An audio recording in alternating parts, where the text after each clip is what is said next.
Alguns fatos históricos surpreendentes que provavelmente você não conhecia. Prepare-se para se impressionar. A invenção do papel higiênico.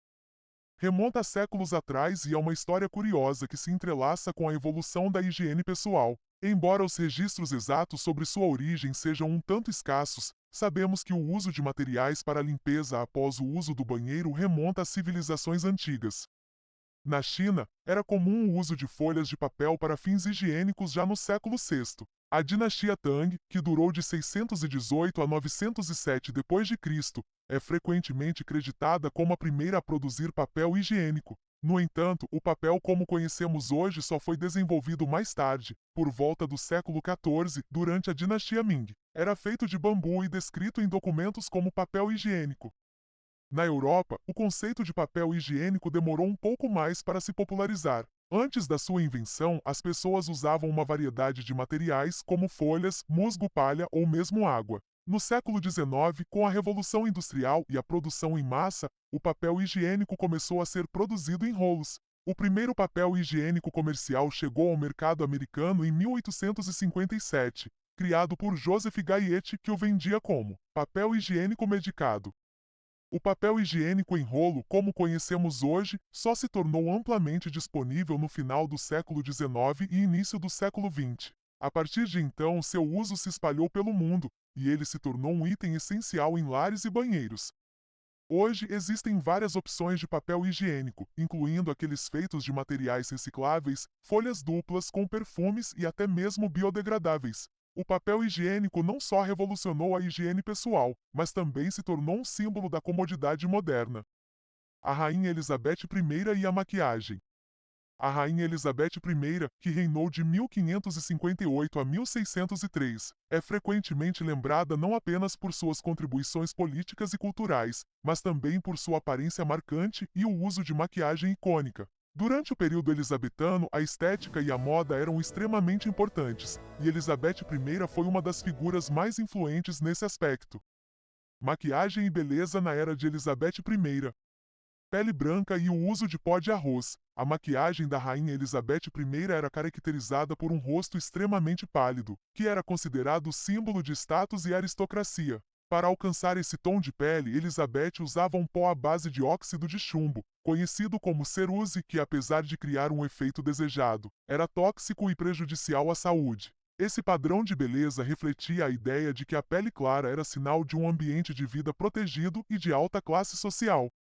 Rugas e pintura facial. Com o passar dos anos, Elizabeth começou a cobrir as rugas e imperfeições com ainda mais maquiagem. Além do ceruse, ela utilizava um outro produto para dar um toque de cor às bochechas conhecido como blush, que era feito de ingredientes naturais.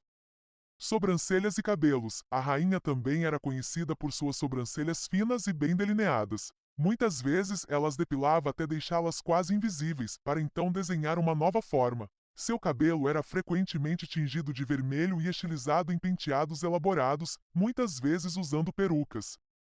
O efeito da imagem na política. A maquiagem de Elizabeth I não era apenas uma questão de vaidade. Sua aparência cuidada e majestosa desempenhava um papel importante na sua imagem pública, ajudando a projetar uma imagem de poder e autoridade. Ela usava sua estética como uma forma de controle e dominação, estabelecendo um padrão de beleza que deveria ser seguido tanto pela nobreza quanto pelo povo.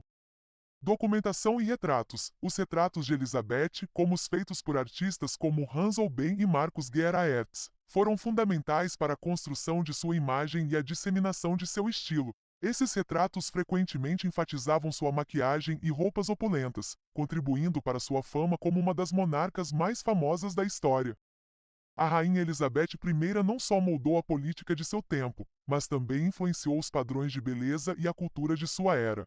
Sua abordagem à maquiagem refletia não apenas uma preocupação estética, mas também uma estratégia política, sublimando tanto seu caráter como governante quanto sua imagem como ícone cultural.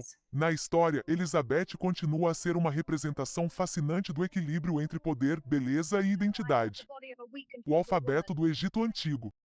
Também conhecido como hieróglifos, é um sistema complexo de escrita que combina logogramas e caracteres fonéticos. Os hieróglifos eram usados principalmente em contextos religiosos, funerários e monumentais. servindo como uma forma de comunicação escrita que acompanhava os egípcios em sua vida e morte. Estrutura do alfabeto hieroglífico. Hieróglifos pictográficos eram símbolos que representavam objetos ou ideias específicas, como o sol, a água ou animais. Por exemplo, a figura de uma ave poderia simbolizar o conceito de vida. Hieróglifos fonéticos. Esses símbolos representavam sons ou sílabas e eram usados para formar palavras. O alfabeto hieroglífico não possuía letras da mesma forma que os alfabetos modernos, mas incluía cerca de 24 caracteres que representavam consoantes. Determinativos. Além dos logogramas e caracteres fonéticos, os egípcios utilizavam símbolos determinativos que ajudavam a dar contexto e significado às palavras. Eles não eram pronunciados, mas indicavam a área de conhecimento a qual uma palavra pertencia. Uso e significado. Os hieróglifos eram usados em uma variedade de contextos. Monumentos e templos, inscrições hieroglíficas adornavam paredes de templos e tumbas, muitas vezes relacionadas a textos religiosos e rituais.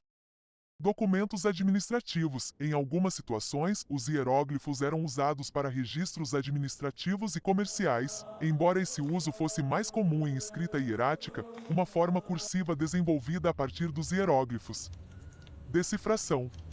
A decifração dos hieróglifos egípcios foi um grande marco na história da egiptologia. A Pedra de Roseta, descoberta em 1799, continha um decreto em 3 scripts, grego, demótico e hieroglífico. O trabalho de Jean-François Champollion, no início do século XIX, permitiu que os estudiosos começassem a compreender e ler os hieróglifos, abrindo portas para um vasto entendimento da cultura e história do Egito Antigo.